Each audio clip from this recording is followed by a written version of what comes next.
Hello everyone, welcome to CNE, the daily newspaper analysis. So today we are back with the following list of topics to discuss. So let's start. The first topic is coming on from the northeast side of India, which is basically the line of McMahon, that is segregating the regions of the regions of India as well as China.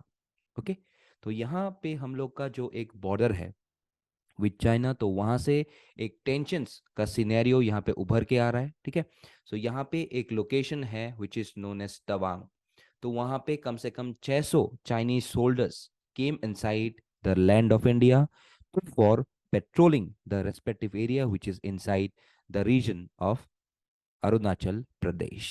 So therefore today we see that in this sector the peoples of Chinese Liberation Army who came inside this Tawang sector, and यहाँ पे जो face of हुआ है उन लोग के बीच में, तो यहाँ पे हम लोग का उन लोग का कहीं 8 चाइनीज सोल्जर्स एक इंज्योर्ड हुआ है, और हम लोग का मान लो कम से कम 10 या 20 से आसपास कुछ इंडियन सोल्जर्स हम लोग का यहाँ पे अफेक्ट हुए हैं। ठीक है, इंज्योर्ड हुए हैं। ठीक है, सो रिसेंटली इवन यहाँ पे बोला गया है इंडियन आर्मी के द्वारा कि ये इंसिडेंट दिसंबर 9 को हुआ था, और ये न्यूज में आया था दिसंबर 12 में। सो यहाँ पे दिसंबर 9 में the PLA troops contacted the LAC in Tawang sector which was contested by own India, and therefore this face off leads to some number of struggle between the two armies. तो यहाँ में हमारे जो आर्मी थे वो फुल्ली प्रिपेयर्ड थे, तो इसीलिए उनके काउंटर पार्ट को अच्छे से यहाँ पे धकेल दिया गया फिर वापस। उसके बाद यहाँ पे अभी फिलहाल के लिए पीस एंड ट्रैंक्विलिटी है, because recently even the army also said that यहाँ पे दोनों कमांडर्स के बीच में यहाँ पे बातचीत हुआ है, जिसमें यहाँ पे जो स्कर्मिशेस हुआ था वो अभी फिलहाल के लिए शांत है। हम देख सकते हैं कि in this clashes we could not see the use of guns, because यहाँ पे दोनों साइड में 1996 का जो नो गन्स वाला जो स्ट्रेटजी है वो अपनाया। ठीक है, लेकिन ऐसा नहीं है कि गन्स नहीं यूज करे तो कुछ भी नहीं यूज कर सकते, तो बहुत ज्यादा ट्रेडिशनल टाइप्स ऑफ वेपन्स लेके यहाँ पे घुस आए थे। तो therefore we could see that यहाँ पे जो स्कर्मिशेस है, ये स्कर्मिशेस किस लिए आया है। It may be the reasons कि जो इंडिया और यूएसए ने रिसेंटली युद्ध अभ्यास किया है in the state of Uttarakhand, जो कि 100 किलोमीटर के एक दूरी पे थे। ठीक है, तो उसी के बेसिस पे यहाँ पे हो सकता है कि ये वाला एक रिप्लाई है चाइनीज साइड से। नहीं तो यहाँ पे जो एक चाइनीज में अभी जो चाइना में सी जिनपिंग के खिलाफ जो प्रोटेस्ट चल रहा है, तो उससे लोगों का डेविएशन करने के लिए ये सब इंसिडेंट एक रेस्पेक्टिव तरीका हो सकता है। ठीक है, लेकिन हम लोग के आर्मी पूरा ऑल प्रिपेयर्ड थे, तो इसीलिए they could even control all such number of scenarios which have taken place in this area. Okay, so we know about the term LSE, which was first coined by the former Chinese premier Zhou Enlai in the time period of 1959. Okay, which was accepted by India as late as 1991, followed by the Agreement of Peace and Tranquility that was signed in 1993. Okay, so therefore both have claims over some of the borders and disputes with respective to these borders. तो इसीलिए इस borders के अंदर we could see some number of disputes regularly goes on. तो ये Galwan valley clash के बाद ये first incident है which have occurred in such a mass scale in this region, basically which is claimed by China as a part of South Tibet, that is the Indian state of Arunachal Pradesh. Okay, तो इसीलिए यहाँ पे जो clashes हुआ है, तो इसी के लिए यहाँ पे ये न्यूज में है। ठीक है, चलो नेक्स्ट पे आते हैं futuristic energy conservation bill. Okay, so यहाँ पे जो हम लोग का यूनियन मिनिस्ट्री ऑफ पावर है, यहाँ पे इंट्रोड्यूस किया गया है this energy conservation amendment bill 2022 in Rajya Sabha. This bill seeks to amend the electricity conservation act of 2001 to include changes such as incentivising the use of clean energy through the issuance of carbon saving certificates. So हम लोग जानते हैं कि like जो electricity conservation act थे 2001 के, तो उसमें बहुत सारे नॉर्म्स एंड स्टैंडर्ड्स थे। Okay, also we could see that there are various number of appellate tribunals, and also the BEE, that is the Bureau of Energy Efficiency, was being established through this Electricity Conservation Act of 2001. And this Electricity Conservation Act 2001 prohibits the manufacture, sale, purchase of equipment unless it conforms to specified norms. ठीक है, सो यहाँ पे जितने भी provisions थे electric conservation act 2001 से, तो वहां पे अभी थोड़ा चेंजेस करके यहाँ पे क्या डाला जाएगा, क्लीन एनर्जी का पर्पस डाला जाएगा। ठीक है, so therefore we need to amend the above act to consolidate on the current act's success in creating some of the equivalent clean energy. Also, to facilitate the achievements of the COP, Conference of Parties 26 goals, to ensure faster decarbonization and the Indian economy, we need to concentrate much on this respective renewable sources. तो इसी के basis पे यहाँ पे जो conservation amendment bill है, ठीक है, तो वहां पे जो कार्बन क्रेडिट ट्रेडिंग स्कीम उसके बारे में बोला गया। Then obligation to use non fossil sources of energy, तो कहाँ तक कितने सोर्स तक कितने हिसाब से आप लोग non fossil sources of energy यहाँ पे आप लोग यूज कर सकते हो, तो उसके कंजम्पशन के ऊपर यहाँ पे बताया गया है। देन ऑल्सो यहाँ पे जो सस्टेनेबल बिल्डिंग कोड्स है उसके बारे में बताया गया है। Then also the standards for vehicles and vessels who are going on for the transportation of the cargo, तो उसी के बेसिस पे यहाँ पे बताया गया है how we could increase the BEE which basically goes with safeguarding the environment from any type of influence from these fossil fuels. Then also यहाँ पे जो ग्रीन हाइड्रोजन है उसके बारे में बोला गया है, और कोई भी अगर इसका कंप्लाइज नहीं करेंगे तो उनको एक पेनल्टी दिया जाएगा around 10 lakhs of rupees. So therefore, the main objective of the bill is to reduce the greenhouse gas emissions and combat the climate change as sooner as possible. So therefore, to expand India's carbon market and to promote the use of clean technology, and also for its nationally determined contributions, we could see that this objective is a must and is a need of the hour. तो इसी के basis पे ये वाला bill जो है ये basically news में है और इसको इंट्रोड्यूस किया गया है इन राज्यसभा। ठीक है, चलो नेक्स्ट पे आते हैं, डिलेड स्कीम्स फॉर मद्रासास। ओके, तो यहाँ पे ये न्यूज किस में है, क्योंकि recently the parliamentary standing committee on social justice and empowerment has inquired with the Indian government for the delay in approving the continuation of the schemes for providing education to the madrasas or the minorities. तो ये जो schemes for providing education to madrasas और minorities है, that is SPEMM, तो ये provide करते हैं financial assistance to madrasas and minority institutions. Okay, so यहाँ पे जो इम्प्लीमेंटेशन एजेंसी है for this SPEMM, it is the department of school education and literacy under the ministry of education. Okay, तो इसके अंदर बहुत सारे सब स्कीम्स भी है सच एज SPQUM। ओके, तो ये एक सब स्कीम है, तो ये किसको बोला जाता है, scheme for providing quality education in madrasas. इसके अंदर हम लोग IDM को भी मानते हैं, that is infrastructure development minority institute, IDMI। okay, so therefore we could see that through these schemes or through this respective like process, we could slowly and slowly increase the allocations and could even make the complete competencies of this universe of this respective institutions in a very greater way. Okay, so to encourage them to introduce science, mathematics, social studies, Hindi, English in their curriculum, तो यहाँ पे हम लोग को ये सब जितने भी स्कीम्स है इसके बारे में सोचना पड़ेगा। Also to strengthen the state madrasa boards opting for assistance, इसके लिए हम लोग जो मद्रासा मॉडर्नाइजेशन के बारे में सोच रहे हैं तो ये सारे स्कीम्स यहाँ पे काम आएंगे। Also to provide quality components in madrasa such as remedial teaching, assessment and enhancement of learning outcome, Rashtriya Avishkar अभियान, ये सब हम लोग एक इंटीग्रेशन कर रहे हैं through this respective schemes like this SPQUM। तो ये IDMI बेसिकली क्या करेंगे, ये IDMI बेसिकली करेंगे encouraging educational facilities for girls, children with special needs and those who are mostly deprived educationally among the minorities। तो उसी के बेसिस पे यहाँ पे एक स्टैंडिंग कमेटी के द्वारा, ओके, एक पार्लियामेंट्री कमेटी के द्वारा यहाँ पे एक सोशल जस्टिस एम्पावरमेंट, यहाँ पे एक इंक्वायरी बैठाया गया है with respect to the union government for delay in approving such number of schemes which makes to modernize this madrasas or this minority institutions। okay, तो जैसे जैसे हम लोग आगे बढ़ रहे हैं, तो अगर हम लोग को मद्रासास के लोगों में अगर हम लोग को इंक्विजिटिवनेस लाना है, अगर हम लोग को थोड़ा साइंटिफिक रिसर्च की तरफ बढ़ना है, तो इन लोग को मॉडर्नाइज करना बहुत जरूरी है। ठीक है, तो उसी के बेसिस पे हम लोग यहाँ पे अगर उन लोग को साइंस टेक्नोलॉजी सिखाए, उन लोग को अगर सोसाइटी के बारे में सिखाए, उन लोग को अगर डाइवर्सिटी के बारे में सिखाए, तो उससे क्या होगा, this people can even contribute to the country's development as well as the respective economy. ठीक है, तब हम लोग का जो डाइवर्सिटी और यूनिटी इन डाइवर्सिटी है वो मेंटेन होगा। ओके, तो इसी के लिए ये न्यूज में थे। नेक्स्ट पे आते हैं imported coal.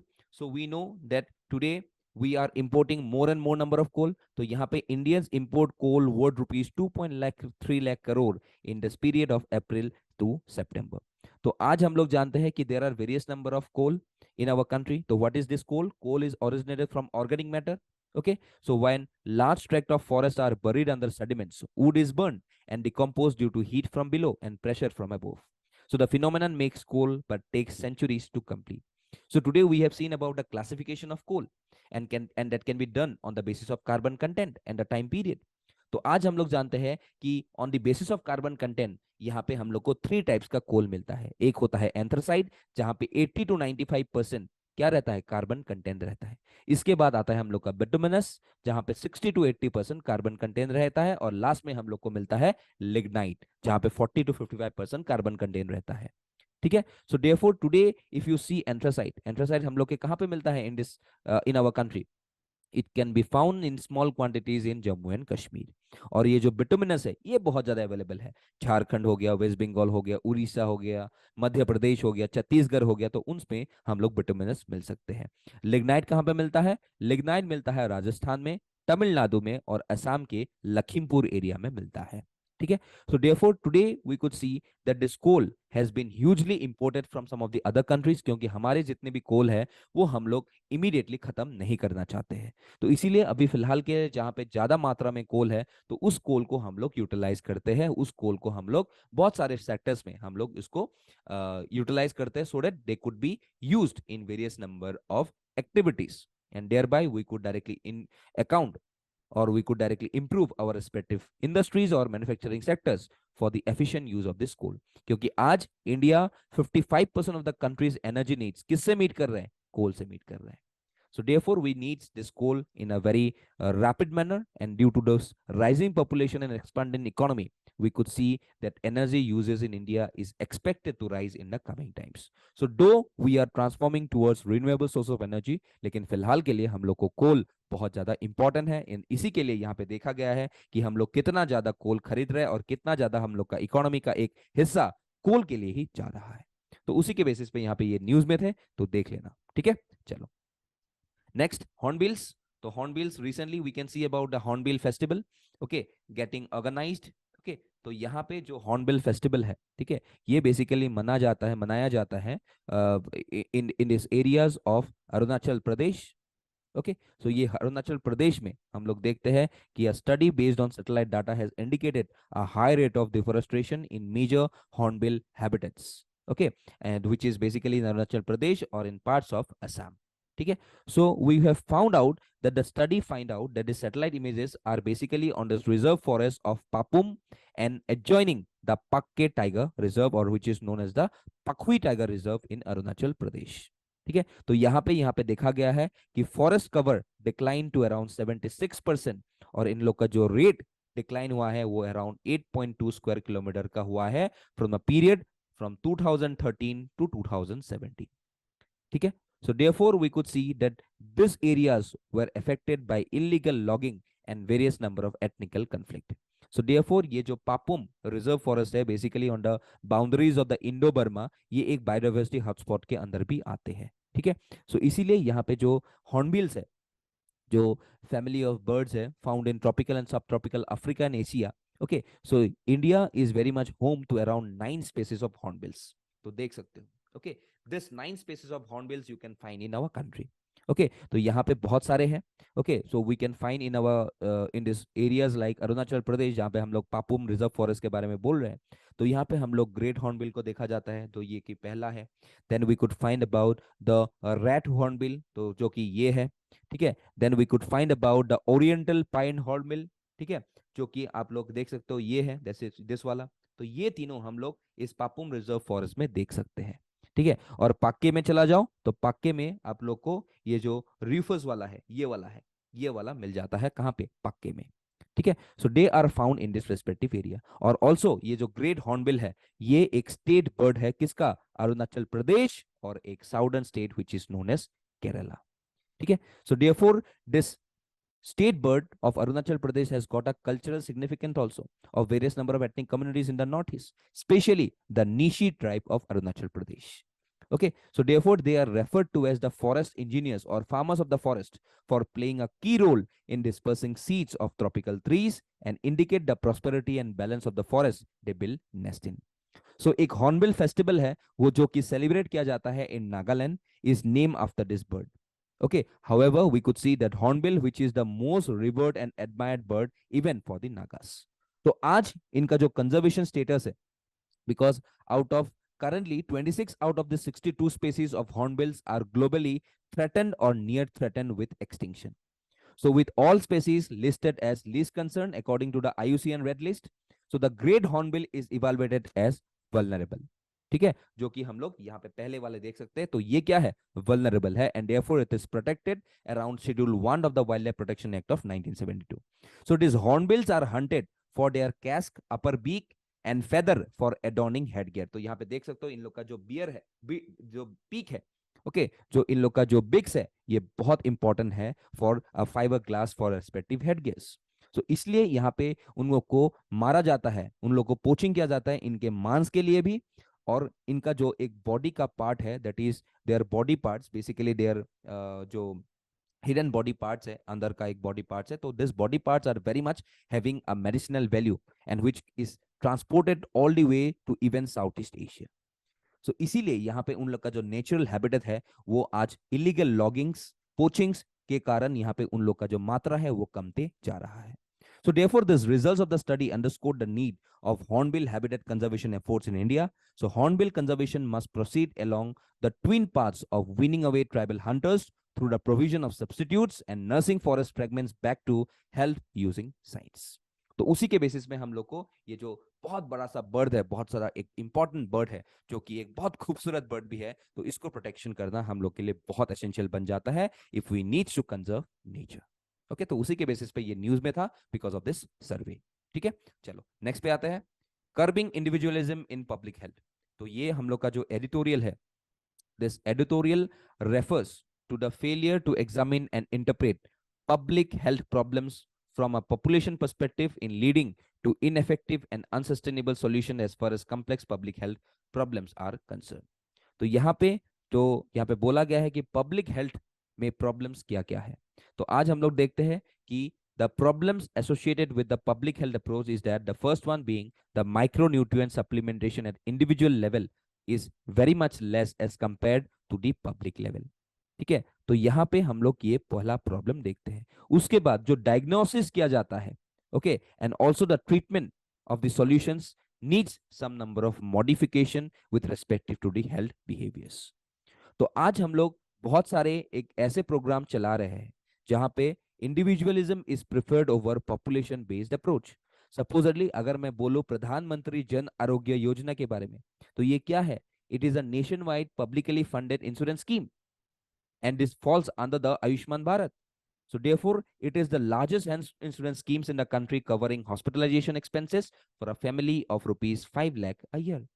So here the goal is to ensure free curative care services for all kinds of people services so that there is no financial burden to the beneficiary. तो ये क्या हो गया? एक individualistic approach हो गया है. Also, we need to talk about the need for any number of population. यहाँ पे इंडिविजुअल्स को छोड़ के हम लोग को क्या करना चाहिए? We needs to have a approach towards the whole population, because if this schemes is very much of individualistic given, then we could see that we need to have more and more expenditure faced by the population.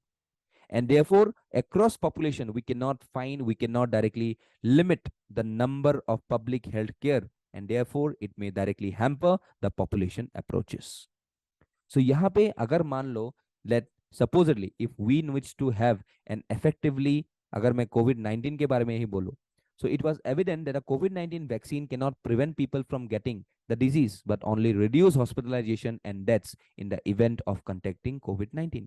So therefore we need a respective approach even in such number of care, because अगर हम लोग देख रहे हैं कि अगर यहाँ पे जो population process है, जो population based approach है, ये population based approach is a very necessary element if you have to counter every type of disease that is happening in our country. तो आज हम लोग बहुत सारे इंडिविजुअल प्रॉब्लम्स, बहुत सारे कंटेक्स्ट ऑफ पब्लिक इश्यूज देखते हैं, पब्लिक हेल्थ इश्यूज देखते हैं, क्योंकि आज पब्लिक हेल्थ का इश्यूज क्या क्या है, अंडर न्यूट्रिशन है। Okay, so we could see that यहाँ पे हम लोग को सोल्यूशन चाहिए। Also the failure to manage the chronic disease है, ये भी एक प्रॉब्लम है। Also we could see that यहाँ पे लोगों के बीच में जो बायोलॉजिकल, जो बायोमेडिकल नॉलेज है, ये भी बहुत कम है। So therefore, we cannot see that the general public is very much aware about the orientation of the society with respective to a disease.